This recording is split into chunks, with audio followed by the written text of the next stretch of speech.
আজকে আমার শাশুড়ি মা ট্যাংরা মাছের ঝোল রান্না করবে, এই জন্য মাছগুলো খুব সুন্দরভাবে নুন দিয়ে ধুয়ে নিচ্ছে। এদিকে চুলোয় কড়াই বসায় দিয়ে তাতে পরিমাণ মতো তেল ও পেঁয়াজ দিয়ে দিল। এখন পেঁয়াজ দিয়ে সুন্দরভাবে নেড়ে চেড়ে কাঁচামরিচগুলো দিয়ে সুন্দরভাবে ভাজা ভাজা করে নেবে।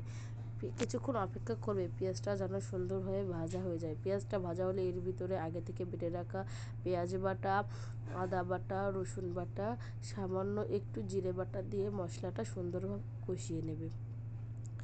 এখন মশলাটা সুন্দরভাবে কষিয়ে নেওয়ার পরে গুঁড়া মশলাগুলো অ্যাড করে দিয়েছে। এখন গুঁড়া মশলা দিয়ে কষানোর পরে আগে থেকে রাখা মাছগুলো সুন্দরভাবে কষিয়ে নেবে। আমরা বেশ সবসময় তাজা মাছ কষিয়েই রান্না করে খাই, কষিয়ে রান্না করে মাছ খাইতে আমাদের ভালো লাগে। এদিকে মাছগুলো কষানো হয়ে গেছে, এখন একটা একটা করে মাছ আমরা উঠিয়ে নিলাম। এখন ওই একই মশলার ভিতরে আগে থেকে ধুয়ে রাখা ডাঁটা ও আলু যোগ করে কষায় নেবে। কষানো শেষে পরিমাণ মতো পানি দিয়ে দিল। পানিগুলো বলক এসে যাওয়ায় মাছগুলো উপর দিকে ছেড়ে দিল। মাছগুলো দিয়ে 10 মিনিট রান্না করবে। এদিকে আমাদের রান্নাটা শেষের পথে দেখেন রান্নাটা কত সুন্দর হয়েছে না, ট্যাংরা মাছের পাতলা ঝোল।